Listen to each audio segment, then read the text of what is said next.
À la version longue, cette semaine, je reçois Patrick Allaire-Daly, le chef propriétaire de Chez Julien et l'Ours Caverne Culinaire. Les deux situés dans le Vieux-la-Prairie, en fait, sont situés un en face de l'autre. Il se fait compétition à lui-même. C'est mon ami depuis plusieurs années et c'est vraiment une émission que j'ai même appris des choses sur lui un peu. On a fait un peu plus son passage en France d'ailleurs. Il a fait un stage non rémunéré après l'école pour aller apprendre un peu dans le vieux continent et ça brassait quand même pas mal là-bas. Et on a parlé évidemment énormément de la pénurie de main-d'œuvre, de comment ça peut affecter une petite entreprise. On parle des salaires minimums qui sont pas assez élevés. On parlait de 15 $, peut-être même monter à 18 $. On est revenu un peu là-dessus, plein d'autres sujets vraiment intéressants. Alors, je vous souhaite une bonne émission.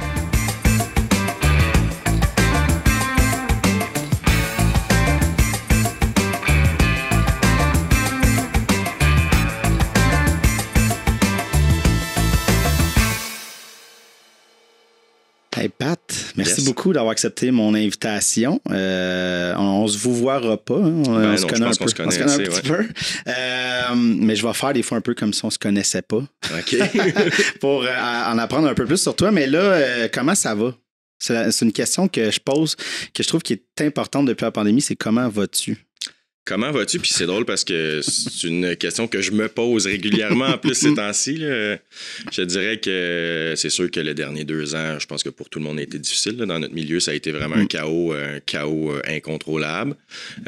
Moi, avec ma blonde, on en a parlé dernièrement. Ça fait peut-être 1 mois et demi que je recommence à être heureux, mettons. Au travail, puis ressentir le même feeling que j'avais avant. T'sais, ça a été vraiment long avant de sentir ça.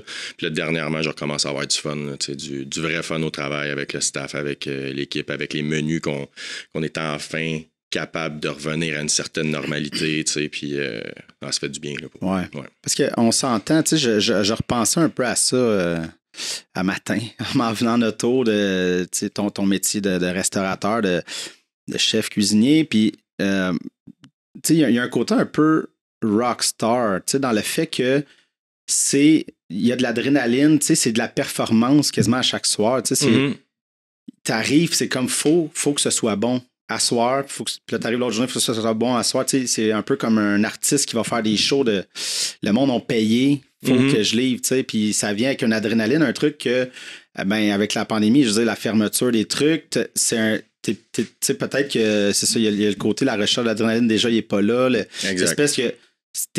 Toi, c'est le contact avec les gens. En fait, contact avec les gens, je te dirais que c'est nouveau. Là, pour moi, le contact avec les gens, avant, j'ai toujours été dans la cuisine, 100% dans la cuisine. Fait que le contact avec les gens, c'était pas ça. Moi, c'était l'adrénaline. L'adrénaline du service, de commencer, puis on parle tu commences en après-midi, tu commences à faire ta mise en place. L'adrénaline, quand tu sais que tes réservations sont élevées, là, elle commence déjà là. La pression d'avoir assez de stock, que ton staff soit en forme pour le service, que tes menus soient top, puis que tu sois fier de ce que tu vas servir comme entrée de jour, plat du jour, tout ça, puis qu'il te manque de rien.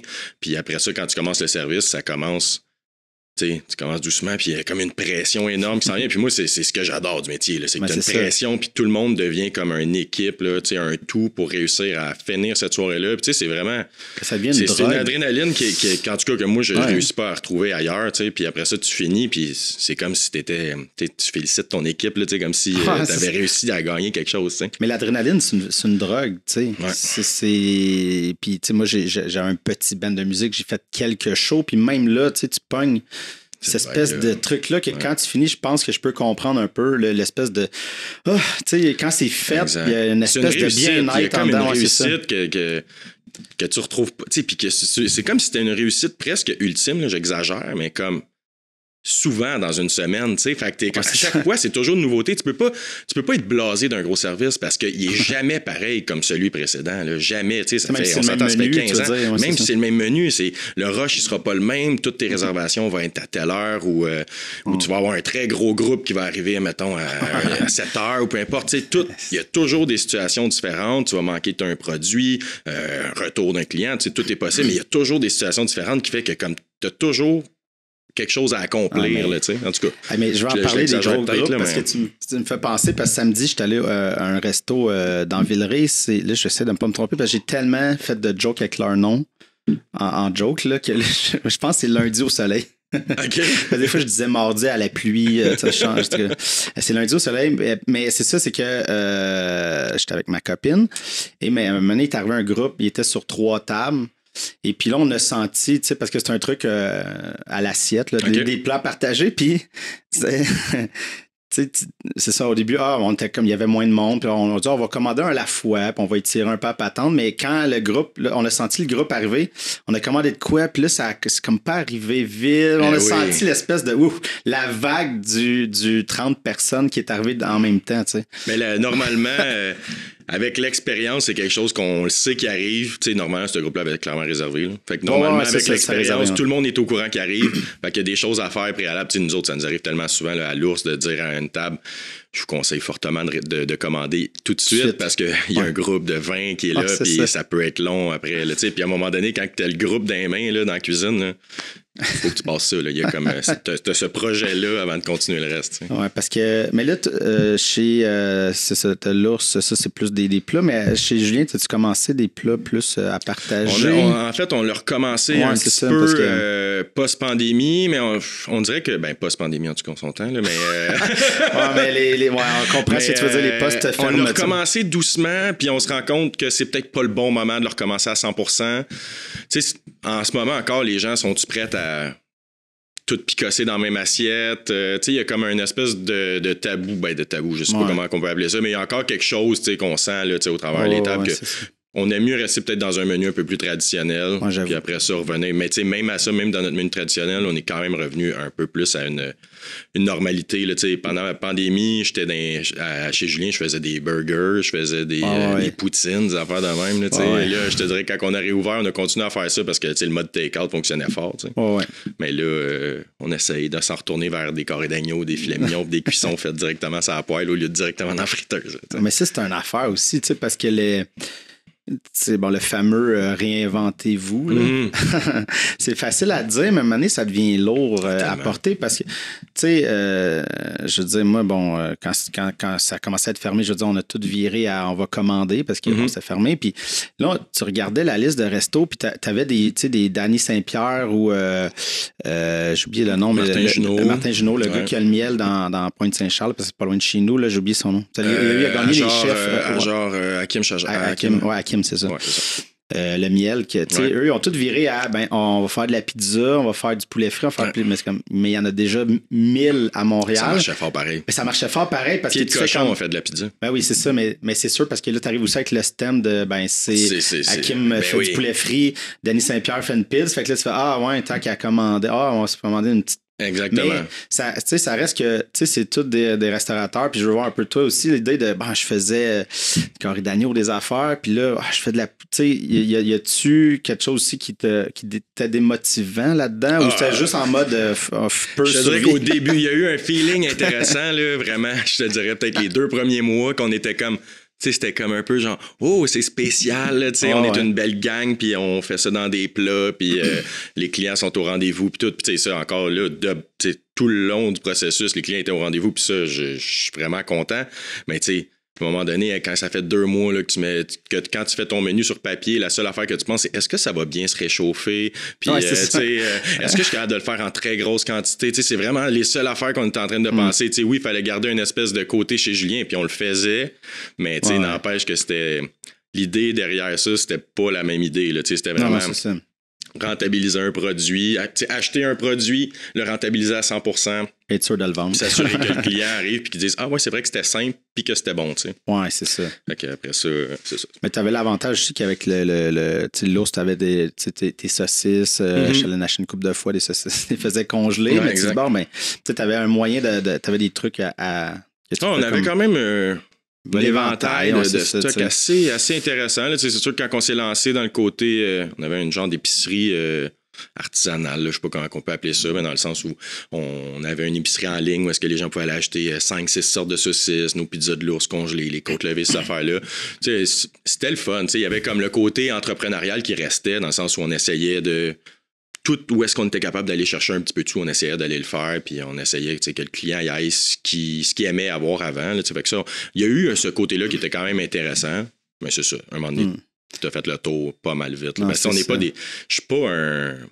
J'ai un traiteur au resto, mais je suis pas un cuisinier de traiteur. Là, je le fais parce que l'entreprise le fait, on a de la demande pour le faire. Mais moi, je suis un cuisinier de ligne. J'aime le rush. Ça, je l'ai complètement perdu, là, complètement. Là, fait que ça, c'est ça que tu dis.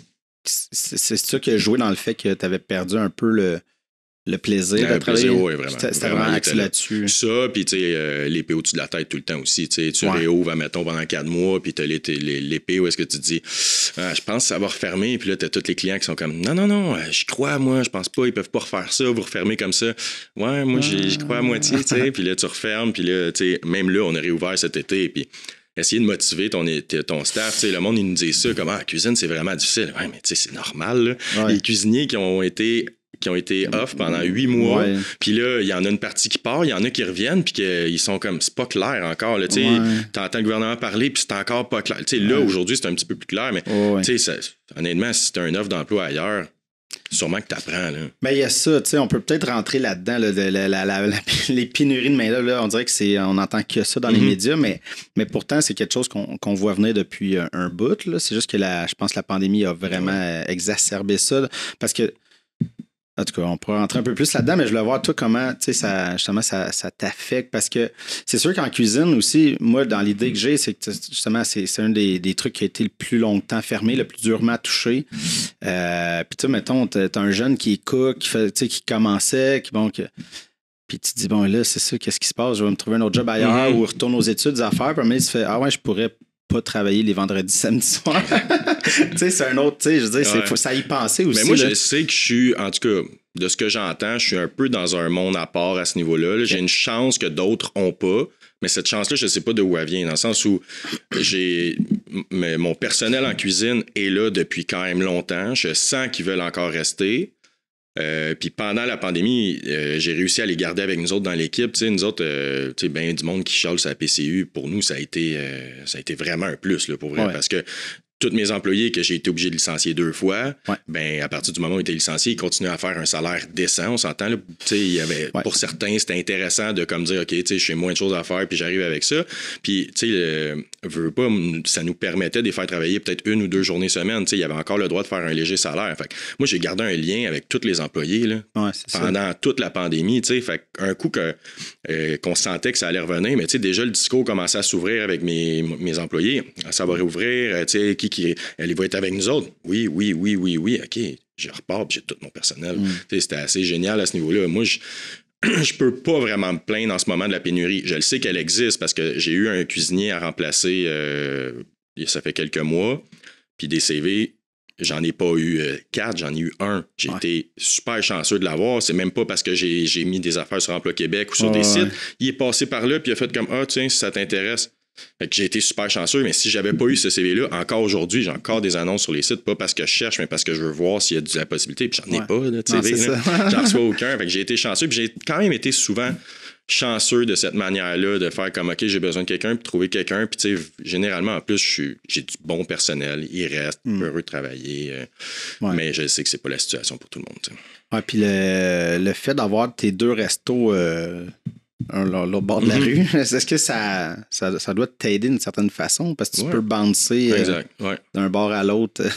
Ça m'arrive un cook, je sais pas, on a une plus petite semaine, je donne son mercredi off. Tu peux-tu travailler le vendredi midi? Parfait, il vient travailler le vendredi midi, mais cette option-là, je ne l'aurais pas, là, généralement. Là. Si j'avais juste un restaurant, je ferais comme, OK, il faut que je trouve une situation pour le vendredi midi. Mais je réussis à prendre d'un bord, de revenir de l'autre bord. Puis ça reste quand même 2 équipes différentes. C'est pas vraiment... c'est pas la même... Non, ça reste, tout le monde se connaît puis tout le monde s'entend bien, mais c'est 2 équipes différentes, sauf que de temps en temps, il y en a un qui peut aller de l'autre côté. Une vacance, il y a un gars qui s'en va de l'autre côté pendant 2 semaines. Moi, je pogne le service là, fait que... Non, ça nous aide beaucoup. Pas quelque chose auquel on aurait pensé, mais finalement, c'est vrai que ça nous aide quand même beaucoup. Même au niveau du traiteur, nous autres, on a une salle de réception au-dessus, puis de temps en temps, on le sait, OK, on a 60 en réservation, mettons, à l'Ours, puis on a un événement en haut. Mais tu sais, j'ai pas automatiquement besoin. Si j'avais juste une salle de réception, il faudrait automatiquement que j'aille 2 cooks en haut. Mais là, je peux faire comme, OK, je vais avoir un cuisinier, puis un de vous autres, quand il aura le temps, il monte en haut, aider l'autre. Tu sais, pour moi, c'est un méchant plus, là, pareil. C'est clair, là. C'est un cook de moins à avoir. Là. Exactement, c'est ça. Mais ouais, tu sembles être chanceux là, dans ce qu'on entend, là, mais... c'est ça, tu sais, là, le monde disait beaucoup, bon, ben là, c'est la PCU, mais après ça, le PCRE, on s'appelait que, c'est à cause de ça, que, puis là, c'est fini, mais écoute, encore une pénurie. Encore pareil. Mais la pénurie était là avant. Elle était là avant. Le monde, ils l'ont complètement oublié. Mais en tout cas, perso, dans mon domaine, la pénurie était, je pense, égale en ce moment. Tu sais, je vois souvent passer, on a besoin d'un plongeur. Ça, des plongeurs, ça, je l'ai vu. C'est incroyable. Ça, je l'ai vu souvent passer. J'ai eu des plongeurs de 13 ans cette année. Là. Ah ouais. Ouais. C'est comme, on dirait qu'à un moment donné, tu veux travailler, parfait, tu sais, je vais te faire travailler, faire finir tôt, puis tu sais, on s'arrange avec ça. Au niveau des plongeurs, c'est peut-être ce qui est le plus difficile là, en ce moment. Ouais, ça c'est clair, mais tu sais, je pense que c'est ça, c'est tous un peu les jobs d'entrée, c'est là qu'ils ont le plus de difficultés à trouver. Mais tu sais, je pense que le monde, ce qu'il oublie, en fait, c'est ça. Ben, la pandémie, ce qui a amené une pression, c'est vraiment aussi que avec la pandémie, je pense qu'il y a beaucoup de personnes un peu plus vieilles qui ont parti en retraite peut-être plus vite. Fait que ça a créé un trou plus rapide et il y a eu pas vraiment d'immigration pendant la pandémie à zéro. Fait que personne... on en parle comme pas, mais c'est vrai, il y a ça. Il y a vraiment ça qui rentre en ligne de compte. Exactement. Puis là, tu as François Legault qui dit bon, nous autres, on veut des immigrés qui vont faire 56 000 des gros et plus. Salaires. Honnêtement, pour un employeur, c'est rien de pire que d'entendre ça. Tu dis, voyons donc, tu sais que la pénurie n'est pas là. Non, c'est ça. Puis là, tu sais, c'est pas je dis pas ça dans un sens que je veux que les immigrants ne fassent que des petits salaires. Non, vraiment pas. Mais dans le sens que, tu sais, c'est ça, c'est que si tu fais rentrer que des personnes à gros salaires, mais il y a moins de pénurie dans cette fourchette de prix-là que, c'est ça, dans les jobs un peu plus entrés. Mais que c'est surtout dans les emplois gouvernementaux que ça va être plus facile à gérer par la suite. Ouais. C'est quand ils parlent de ça, c'est un peu ça. Ouais, c'est ça. T'en dis que t'as voulu faire ça vite, je sais pas pourquoi. Non, mais c'est ça, il plaide pour lui. Là, ça va être plus simple après pour lui pour gérer sa situation. C'est normal. Ça, c'est clair, mais c'est ça. Puis ça fait que là aussi, puis j'imagine qu'il y a plein de jobs, parce que tout a viré aussi le web, les livraisons, le besoin de plus de livreurs puis qui sont capables d'offrir quand même un salaire intéressant. Fait que c'est ça, comme je te dis, pourquoi aller travailler au McDo, aller se faire chier ces chiffres de nuit avec les gens pas tant agréables, si tu peux aller faire de la livrer du stock dans le 9 à 5. Ben, c'est pour ça qu'honnêtement aussi, les restaurateurs, ils ont une méchante job à faire aussi. Là, quand j'entends encore du monde qui offre des salaires minimum ou pratiquement, mettons, à des cuisiniers, tu plaides pas en notre faveur. Là, tu nous aides peut-être personne en le faisant. Du pied de cochon. Je peux être potentiellement du pied de cochon, mais l'idée, c'est juste que comme il faut un peu maquiller le domaine. Je pense qu'on a tous besoin de faire ça, donner une impression, pas une impression, mais il faut commencer à avoir une ouverture en tant que restaurateur. Il y a du monde encore qui réfléchissent à la restauration comme quand on était dans les années 80, où est-ce que du personnel, il voulait rester, puis c'était absolument, j'ai une job, je la garde, puis finalement, l'employeur avait tous les droits. On est tellement plus là. Il faut vraiment les flatter, là, nos cuisiniers puis nos serveurs. Puis on parle même, encore là, on parle juste des cuisiniers, mais les serveurs aussi ont mangé une méchante claque. Là. Puis encore aujourd'hui, c'est difficile le domaine là, avec toutes les mesures sanitaires. Le poste de serveur en ce moment, il est difficile. Là, puis les commentaires, le passe vaccinal, toutes ces affaires-là. C'est tout un domaine qui a besoin de se faire valoriser. Fait que quand tu entends des choses comme ça, que ce qu'on offre, c'est ça, il y a du monde de l'extérieur qui se disent OK, si le pied de cochon offre ça, dans les autres restaurants, il offre quoi? Puis, comment on peut me dire qu'un restaurant comme ça peut juste offrir ça quand moi, j'offre du bien plus que ça, là, tu sais. Il n'y a aucun de mes cuisiniers qui fait ça, là. Non, c'est ça. Mais après, là, c'est de rentrer dans les chiffres puis comment ils voient la patente. Puis c'est sûr que ça vient... on n'a pas les chiffres, mais c'est sûr que tu te dis, pied de cochon, en théorie, ça va bien ses affaires parce que là, tu te dis, la marque va bien, mais comment qu'il gère cette patente-là, dans le sens que, il vend des trucs à l'épicerie. Exactement. Il y a son autre resto, la cabane, bon. Mais comment qu'il gère ça? C'est sûr que c'est compliqué. Il y a cette option-là aussi, tu sais. Honnêtement, je suis pas dans les grandes critiques envers ça. Je pense plus en général qu'il faut donner, je pense qu'il faut essayer de de montrer aux gens que le métier est possible, que c'est encore possible de faire un salaire qui est intéressant, c'est encore possible d'avoir des vacances. Mais il faut comprendre aussi que le pied de cochon, il y a cette option-là. Le monde veut travailler au pied de cochon. Moi-même, là, quand je sortais de l'école, je l'aurais fait. Là. Je l'aurais fait aller travailler au salaire minimum pour Martin Picard, vraiment. Je pense que c'est ça que j'ai en tête. Je pense qu'il y a un peu ça, peut-être qu'ils se rendent pas compte que ça n'avait pas d'allure parce qu'eux, ils ont sûrement un petit peu plus de CV, un petit peu plus un attrait de par son aura, de par son statut, puis de faire comme, ben si je mets ça sur mon CV, puis c'est un peu ça qui disait, mais le monde vient, puis ils ont le pied de cochon sur CV. Ils pourraient venir sans salaire. Il y a certaines personnes qui iraient juste faire un stage pendant 2-3 mois non rémunérés. Je sais, je l'ai fait en France. J'étais allé travailler non rémunéré en France pour aller travailler en France pour travailler pour un grand chef. Je l'ai fait. Il y a du monde qui le ferait au Québec aussi. C'est correct aussi. Là, c'est dans tous les métiers, de toute façon, là, tu peux avoir de ça. Là. Oui, parce qu'on s'entend que, chef, en fait, cuisinier, c'est sûr, il y a des écoles, là, même à cette heure sur la Rive-Sud, je suis allé visiter l'école hôtelière, en tout cas, je ne m'en rappelle plus comment. Mais c'est pas l'ITHQ de Montréal, mais ça, c'est un autre nom, mais ils forment des cooks là-bas, des boulangers, des affaires, des bouchers. Fait que tu vois qu'il y a beaucoup de jeunes qui veulent être dans le domaine, puis c'est ça. J'ai perdu mon idée, mais c'est pas grave. Mais il y en a. En fait, je ne sais pas s'il y en a des jeunes qui s'en viennent dans le domaine. Je l'espère. C'est ce que j'entends entre les branches, qu'ils recommencent à avoir une certaine portion qui veulent retourner dans ce domaine-là. Mais c'est juste que je veux juste pas qu'on sabote. Je pense que là, il y a une augmentation des salaires en cuisine. Je pense qu'il faut vraiment pas la saboter, puis donner. Oui, les salaires sont un peu bas, mais il y a des bons côtés, il faut repartir ces bons côtés aussi, puis comme je te dis, il faut vraiment pas faire diminuer les salaires, il faut les faire augmenter les prochaines années. Ben, je sais déjà ta position, parce qu'on se connaît. Puis je sais pour qui tu votes. Mais non, mais tu sais, quand on parle de salaire minimum, là, pendant longtemps, on parlait de faut l'augmenter à 15, puis là, 15, c'est même plus assez. On parle de 18 pour avoir une vie moyennement décente, tu sais. Et souvent, ce qu'on entend, c'est souvent des plus petites PME, tu sais, en fait, le P dans PME, là, ceux qui sont plus petits, de moins grosses équipes, qui disent moi, ça va être tough. Puis pour n'importe quel genre de commerce, parce que là, tu sais, on augmente très vite. Là, je sais même pas c'est combien le salaire, c'est 13,50. C'est ça, tu sais, de passer de 13 à un coup à 18. Il y en a plein. Je sais pas comment c'est une discussion que, je pense que de toute façon, depuis la pandémie, il y a quand même une certaine.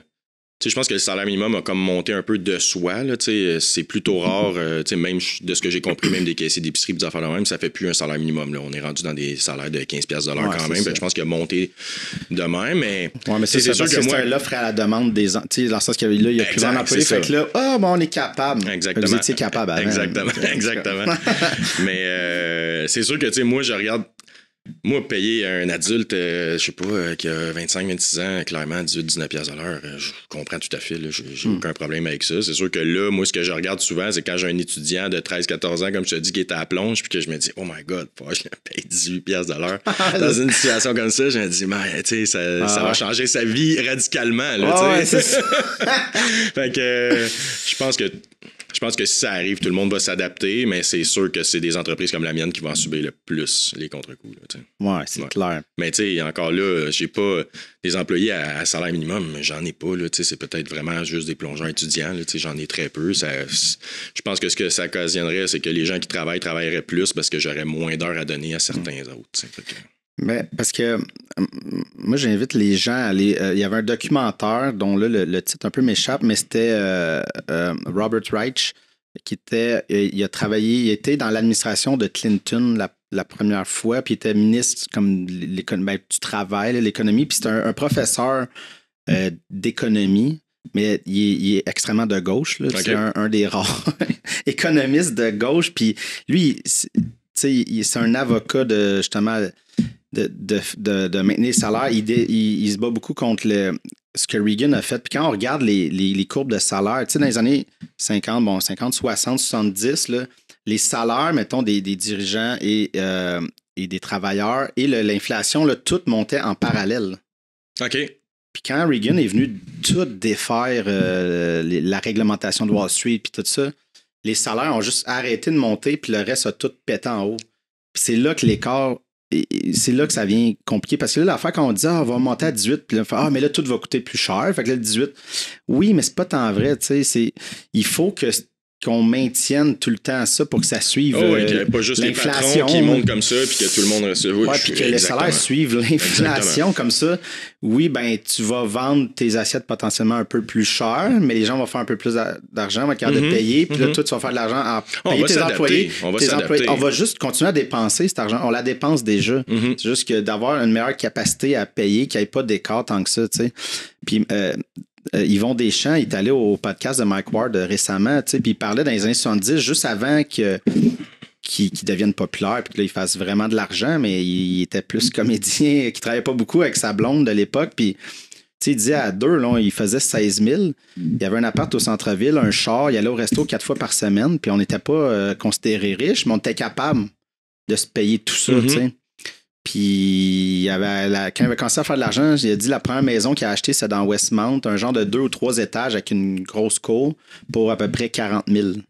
Ça a changé, hein? Puis là, il avait regardé Mike et il a fait si j'aurais dû la garder. Ça doit valoir 8 millions aujourd'hui. Là. C'est clair. Mais tu sais, c'est ça, c'est que même quand tu avais un petit salaire, tu étais capable de dépenser dans les commerces, les commerçants faisaient de l'argent et tout faisait juste rouler, mais c'est juste qu'à un moment donné, si l'argent va pas on est potentiellement un petit peu moins économe que la génération avant nous aussi. Là. Potentiellement. Nos hobbies sont comme vraiment presque obligatoires dans nos vies. On va quand même souvent au resto. On a toujours un téléphone qui vaut 100$ par mois dans les poches. On est abonné à combien de chaînes ou je sais pas quoi. On crée des dépenses aussi. Il y a des dépenses, mais ouais, ça c'est... OK, je le donne ce bord-là, mais ça reste que, tu sais, ça a comme plus de sens. Puis là, on voit la montée des logements. Ça fait comme, c'est parce que ça marche pas, là, tu sais. Je comprends pas comment les gens peuvent s'acheter une maison aujourd'hui. Non, c'est ça, même, je te le dis, moi, je peux pas acheter. Puis, tu sais, je fais un correct salaire, mais là, tu fais comme, là, tu regardes ça, je fais, finalement, je suis pauvre, tu sais. Mais je regarde, tu sais. En plus, ça t'oblige à être locataire, donc, veux pas, tu en continues à dépenser pour les poches de quelqu'un d'autre. Exactement. On parle encore de l'écart comme ça, qui se creuse encore. Là, exactement. Mais je voulais revenir, parce que je pense qu'on ne s'est jamais vraiment parlé du moment que tu es allé en France. Okay. Ça m'intéresse personnellement. je trouve ça intéressant. Parce que toi, tu avais été à ITHQ, mais t'as pas fini ça. Tu peux pas le dire. Ça me dérange pas pantoute. Non, j'ai fait mon DEP et j'ai coulé mon cours de gestion. Pas peu pareil pour un restaurateur. Tu sais. C'est pour ça que t'as un partner qui est gestionnaire. Tout le temps, exactement. Lui, il sait compter. Lui, il sait compter. Puis il s'occupe de ça. J'ai appris à compter à côté de lui, mais je te dirais qu'à l'école, il faut savoir que nous autres aussi, l'ITHQ, c'est vraiment juste à côté de la brasserie Chérie. Ouais, je connais la brasserie Chérie. J'ai passé peut-être plus mon cours de gestion à la brasserie Chérie. Fait que non, j'ai fait le THQ, mais finalement, honnêtement, ça m'a pas empêché de rien, là, de pas avoir le papier, en quelque sorte. Je considère que je l'ai fait de toute façon, mais moi, aujourd'hui, j'engage des cuisiniers, DEP, pas DEP, c'est sa ligne que tu le vois, là, de toute façon. C'est ça, parce que c'est un genre de domaine...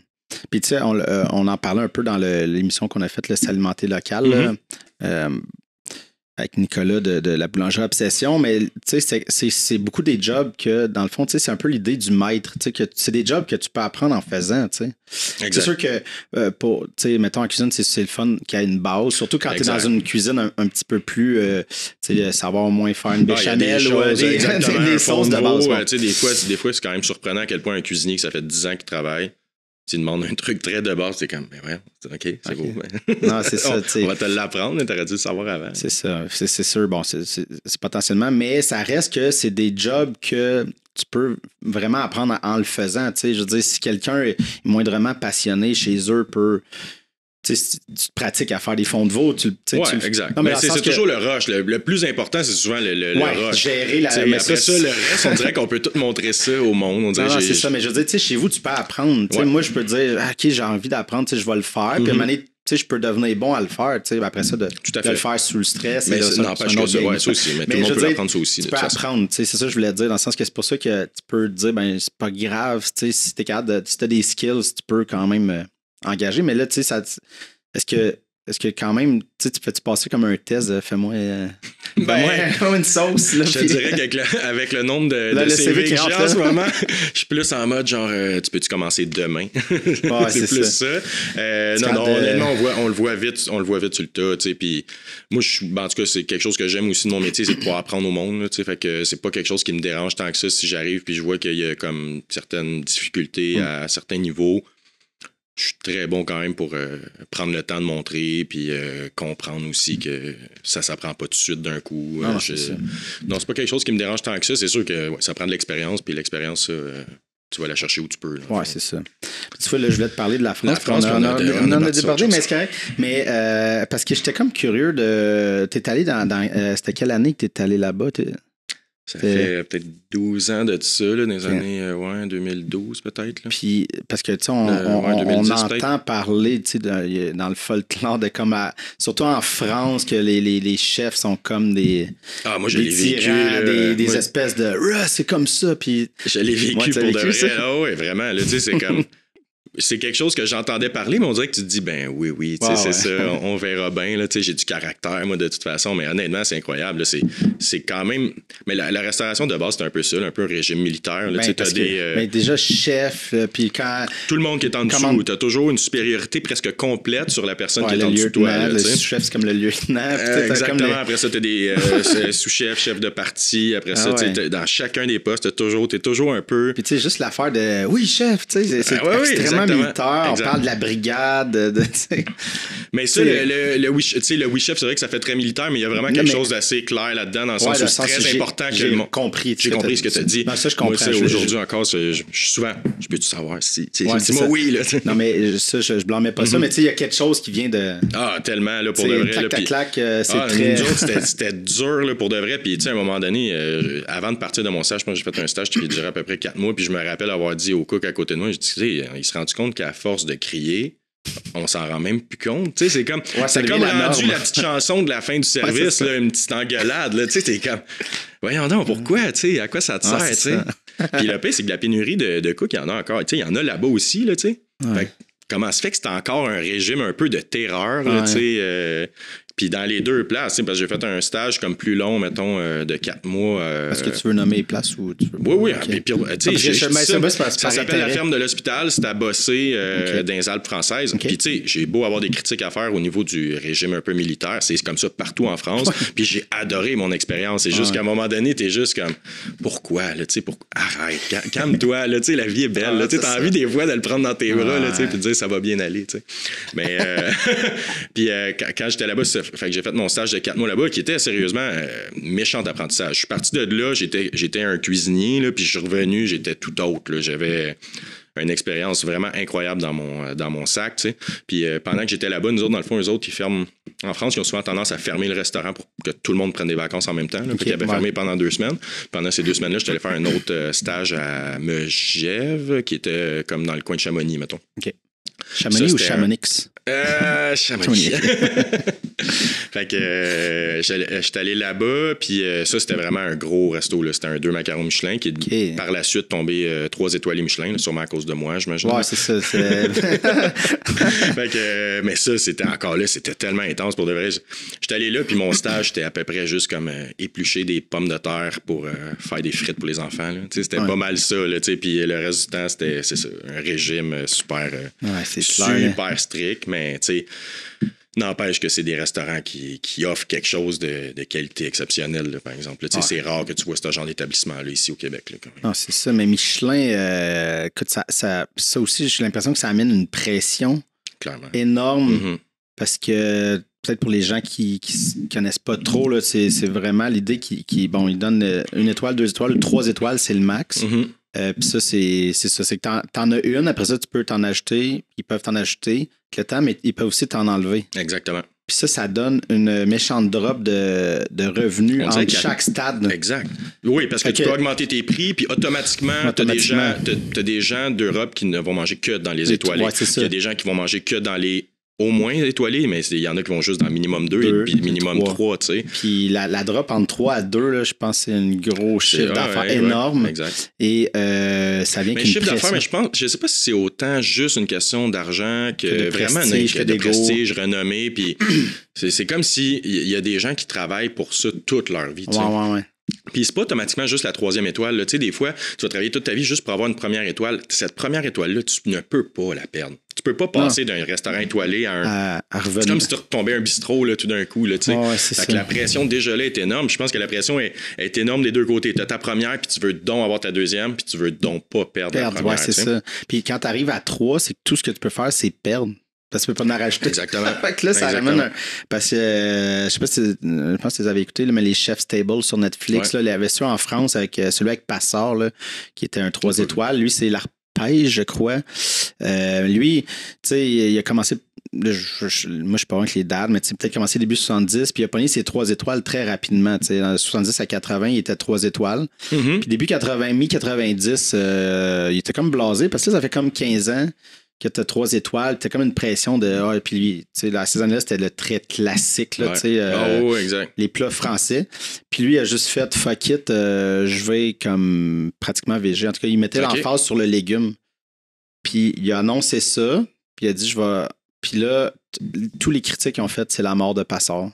C'est la mort de Passard. Puis là, lui, il dit au début, je croyais, mais il dit plus je l'entendais parler, plus genre, je suis tombé dans de l'anxiété. Mais il ne m'a pas anxiété, mais il est tombé pratiquement en burn-out parce qu'il était comme, j'ai-tu fait une gaffe? Genre, puis il attendait le guide parce que ça sort une fois par année. Puis quand le guide est sorti, il avait conservé ses étoiles. Ah oui, OK. Ouais. Puis là, il est resté de même, tu sais, puis il a viré sa philosophie, mais... mais le guide Michelin, c'est aussi très bien adapté là, quand même de ce que je comprends. Je pense pas qu'il cherche encore juste le restaurant classique, c'est vraiment juste une question. Mais lui, quand il a fait ça, c'était mi-90. C'était comme pas clair. C'était pas comme la mode, genre on veut plus légumes. Puis l'idée, je pense qu'il y a encore de la viande, mais c'est juste que lui, il parle du légume. C'est ça la priorité dans son pas assiette. Genre le carré d'agneau, il est là, mais c'est comme...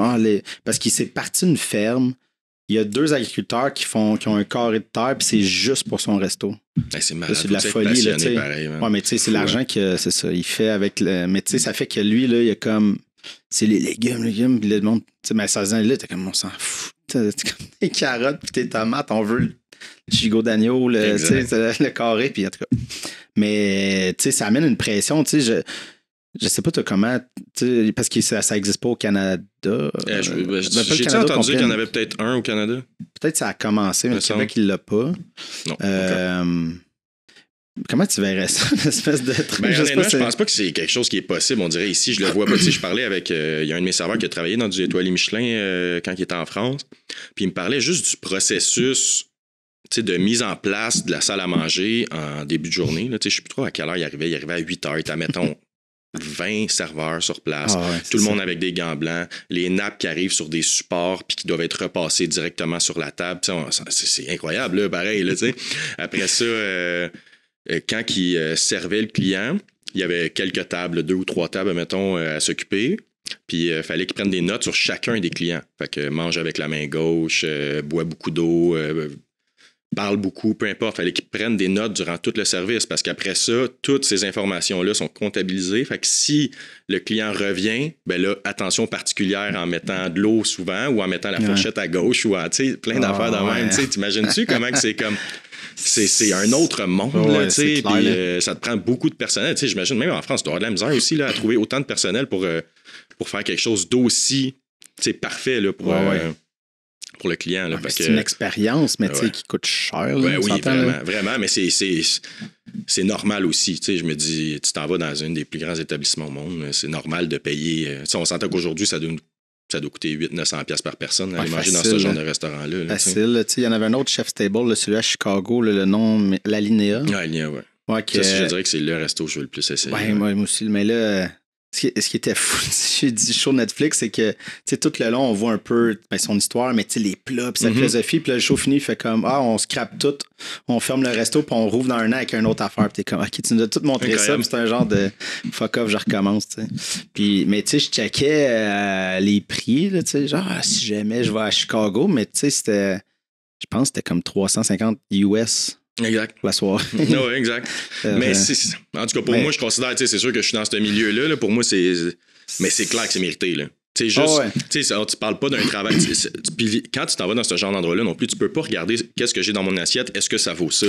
C'est pas une question de valeur de ce qu'il y a dans l'assiette, c'est la valeur de tout ce qui a été fait pour se rendre à ce qu'il y a dans ton assiette. Là. C'est des mois de meetings, d'essais, erreurs, de pertes, de plein d'affaires. Là, fait que c'est vraiment, tu vis vraiment une expérience. Puis, pour les gens qui n'ont pas vu cette émission-là, j'imagine que plein de gens qui n'ont pas vu, mais un des desserts, c'est qu'il arrivait avec un ballon de sucre, mais qui avait de l'hélium, fait qu'il flottait, puis tu le donnais. Ah, c'est malade, hein? Puis là, le monde était comme... Il fallait que tu respires dans le ballon. Ben, il fallait que tu le brises, puis le sucre pétait, mais c'était plus comme tout le monde tenait leur ballon, puis puis tout le monde en veston cravate, tu sais, tous des millionnaires. Pas quoi faire, puis tout le monde était comme...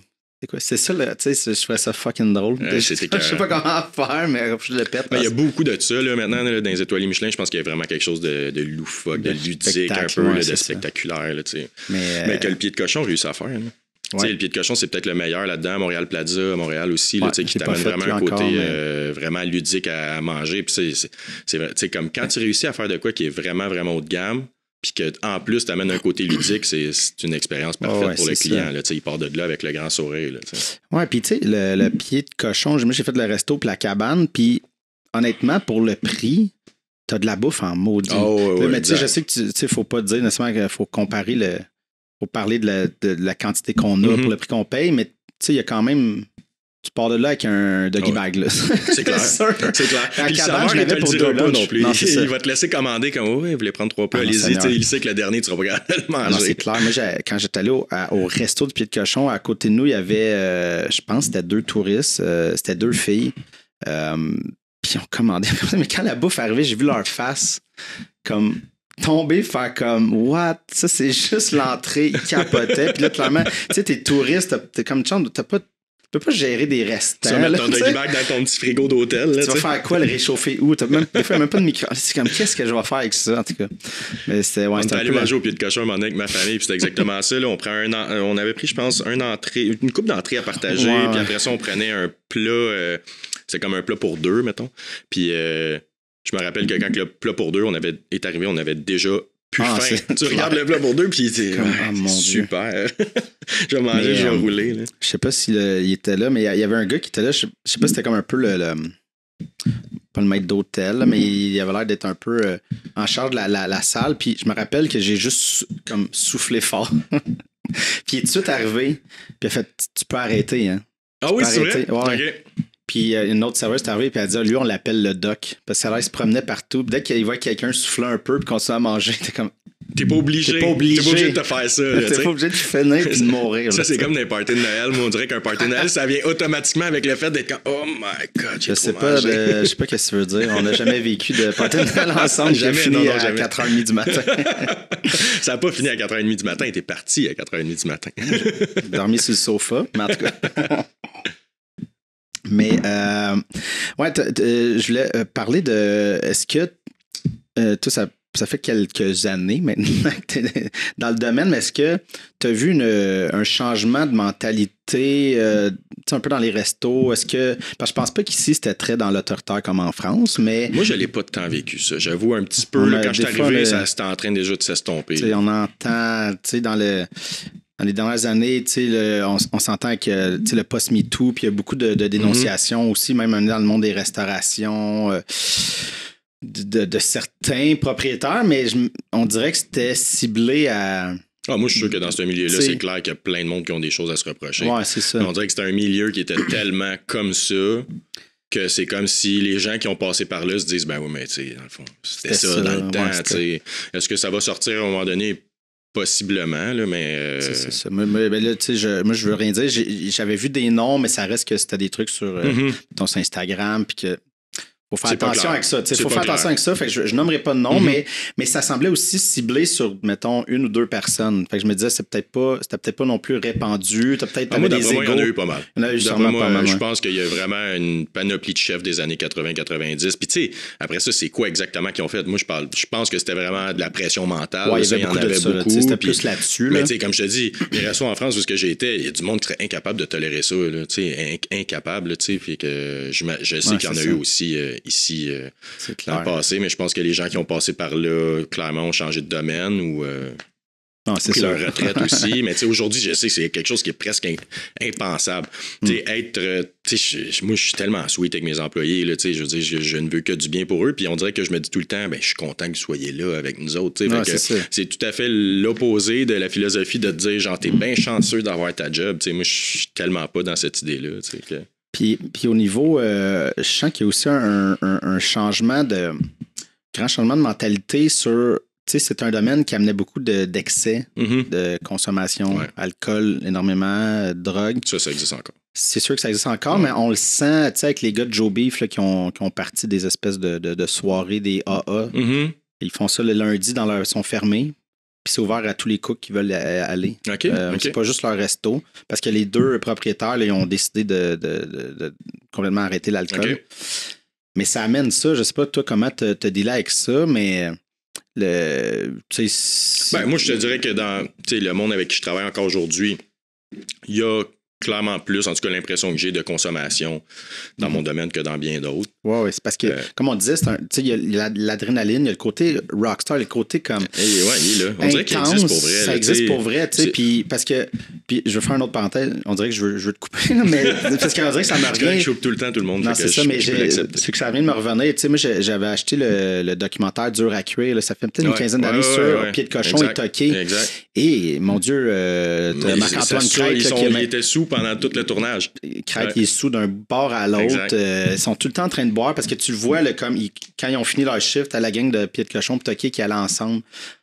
Prendre un verre dans tel bar, telle affaire, puis c'était complètement pété. Quand j'étais au chasse-pêche, c'était exactement ça. Là, on sortait le soir, on s'en allait dans tel resto, tout le monde de la restauration se retrouvait à peu près là. Parce que vous sortez de là à quoi, 1 an et demi, 2 heures? Mettons minuit et demi, 1 heure et demie, normalement, tu sors de là. C'est clair que tu veux pas aller te coucher. Là, tu viens d'avoir, je te parle du feeling, de la vibe, de l'adrénaline du service. Et là, tous les soirs, c'est comme tu veux un peu tu vas aller à tempérer un peu cette vibe-là, puis jaser. À chaque soir, on reparlait du service. Là, mais quand tu es sur parce que quand tu as une adrénaline comme ça, tu peux pas aller te coucher. Impossible. Même si tu voulais, là, c'est pas juste une question de. Tu vas te retrouver tu vas te retrouver genre en mode négatif, noir. Mais exactement. Je l'ai vécu, ça, une fois, un show. Après le show, il y avait eu bien des problèmes, puis j'ai dû gérer plein de choses. Puis le reste de mon band, eux autres étaient juste partis comme faire le party. Puis c'est comme moi qui gérais la bisbée, les affaires. Puis ça m'a mis comme en crise. Puis là, j'étais arrivé chez nous. Puis on dirait que j'avais comme pas eu mon high. Puis j'étais arrivé chez nous. Puis j'étais complètement déprimé. Ouais, exact. J'étais chez nous. J'avais juste le goût de pleurer. J'étais comme, genre, je comprenais pas la drop. Puis là, c'est là que j'ai compris, tu sais, le côté rockstar qui tombe dans la drogue, l'alcool. Pas que là, je voulais prendre la drogue. Non. Nécessairement, mais tu sais, je comprenais il y a comme une tristesse qu'il faut que tu réussisses à tempérer à travers autre chose. J'imaginais le show, l'amphithéâtre, les cris, t'arrives dans la chambre d'hôtel, t'es comme, oh, OK. Qu'est-ce qui se passe? Tu sais, le down, des fois, est épeurant. Fait que il y a peut-être un peu de ça. Moi, je te dirais que, tu sais, je sais que ça existe encore. Puis moi, encore là, aujourd'hui, je bois une coupe de consommation en finissant de travailler. Ça vient de soi, là. Tu sais, boire un verre de vin, boire une bière en finissant, ça vient encore de soi. C'est sûr que moi, ces émotions-là se sont tempérées. Là. J'ai des enfants aujourd'hui. Puis j'ai le bonheur de boire, mais j'ai aussi le bonheur d'être correct quand je me réveille le lendemain matin à 6 heures avec mes enfants. Là, fait que ça a pas mal changé les choses. Puis c'est ça, l'adrénaline s'estompe avec d'autres bonheurs à la maison aussi. Là, mais quand j'étais cook à Montréal, honnêtement, c'était régulier. Puis je sais qu'il y a de la consommation de drogue aussi. Mais je trouvais ça cool que les gars de Joe Beef, justement les deux propriétaires, là, ils ont fait comme gars, ça a plus d'allure. Eux autres doivent être dans fin quarantaine, là, j'imagine, là, début 50. Là. Fait que là, tu sais, c'est comme, voyons, qu'est-ce qu'on fait? Puis je trouve ça cool qu'ils ont fait un genre de soirée c'est cool. pour n'importe quel resto. Parce qu'on le sait qu'il y a une problématique pour vrai. Je sais pas, mais le pourcentage doit être élevé. Puis eux, tu sais, parce qu'il y avait tant parlé à Tout le monde en parle, j'avais trouvé ça vraiment intéressant parce que, tu sais, ils blâmaient pas nécessairement le milieu. Tu sais, c'est ça, c'est le côté adrénaline, le côté qui prête à ça. Puis, tu sais, eux, ils disaient, mettons, tu sais, Joe Beef, là, ça reste quand même une grosse institution. Tu sais, c'est souvent classé dans les plus gros restos, même au Canada. Puis, tu sais, il dit, le monde réserve 3 mois d'avance sur les sites. Puis, tu sais, des fois, ils ont une place juste le mardi soir, fait qu'ils viennent, mais eux, là, ils l'attendent, là. Fait que le mardi, là, ils attendent l'expérience, mais que ce soit mardi ou vendredi ou samedi, pour eux, ça. Mais tu sais, nous, on est là mardi, mercredi, jeudi, vendredi, samedi. Cette pression-là, il l'a en tous les soirs. Puis eux, ben, tu sais, ils étaient souvent plus en salle, plus l'espèce, on veut que le monde ait du fun. Fait qu'ils embarquaient dans, ben, le monde nous paye un verre, puis on prend un verre, puis on veut que le monde vive l'espèce d'expérience un peu folle du Joe Beef, tu sais. Mais maintenant, c'est ça, tu fais OK, mais ça fait que je bois, puis je bois beaucoup. Exact. Mardi, mercredi, jeudi, vendredi, samedi. Puis là, ben, là, t'arrives dimanche, lundi, mettons, ils sont fermés, ben, ils buvaient pareil parce qu'ils comprenaient pas l'espèce de clash entre les deux, tu sais. Mais les stars de la restauration aussi se sont jamais gênés de montrer de la surconsommation.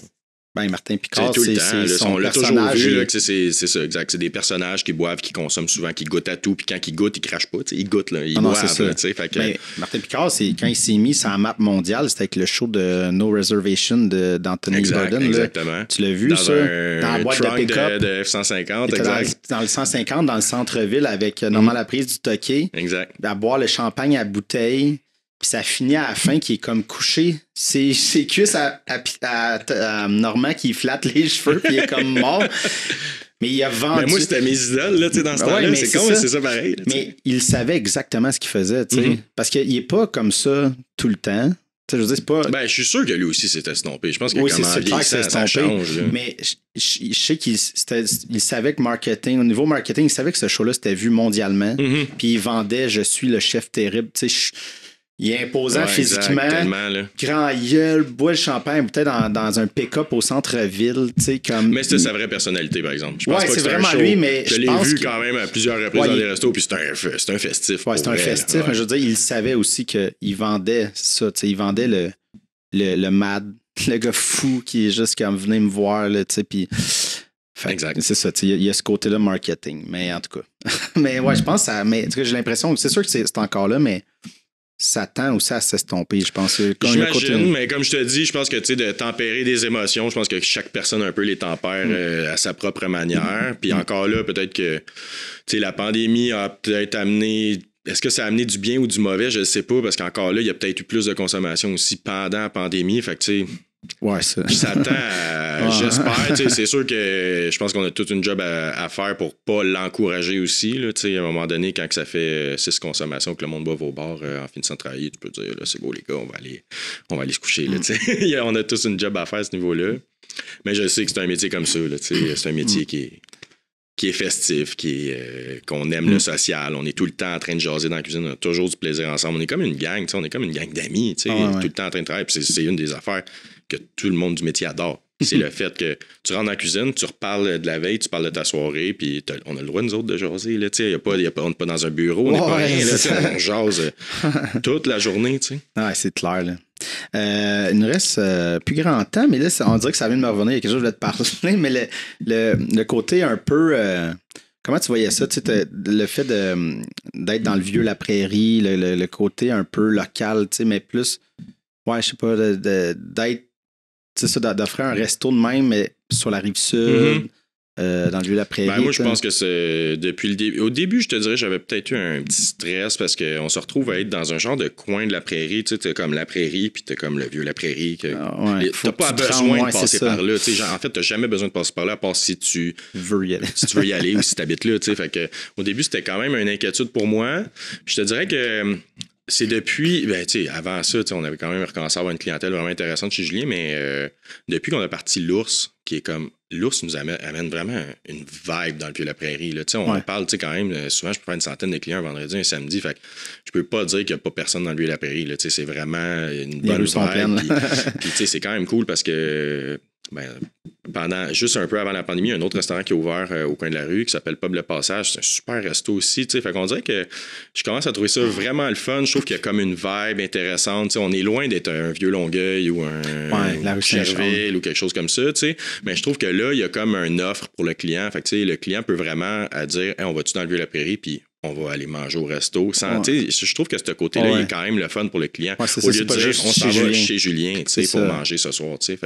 Que ça te tend. J'ai envie, les côtes levées. Aller voir 2 menus en après-midi, tu t'en vas voir les menus. Puis c'est des choses que le monde font dans le Vieux-Longueuil. Ils vont se promener, ils regardent les menus, puis ils finissent par dire, OK, bon, on va réserver. On va juste rentrer, on va les réserver. On va aller faire, je sais pas, aller voir quelque chose, puis on va revenir après manger. Moi, je trouve que c'est sûr que là, il y a une partie de la concurrence qui est moi-même, là, mais je trouve qu'il y a quand même une genre de concurrence qui crée quelque chose de vraiment le fun. Le café, quartier général, juste à côté aussi. Je le sais que le monde qui va à l'Ours voit le café, donc vont possiblement aller boire un café pendant la semaine aussi. Fait que il y a comme quelque chose de vraiment bien. Puis tout le monde qui vient dans le Vieux-Lapéry pour la première fois le dit tout le temps. My God, c'est donc bien beau. On est juste devant l'église, une des plus belles églises à Rive-Sud. Fait que...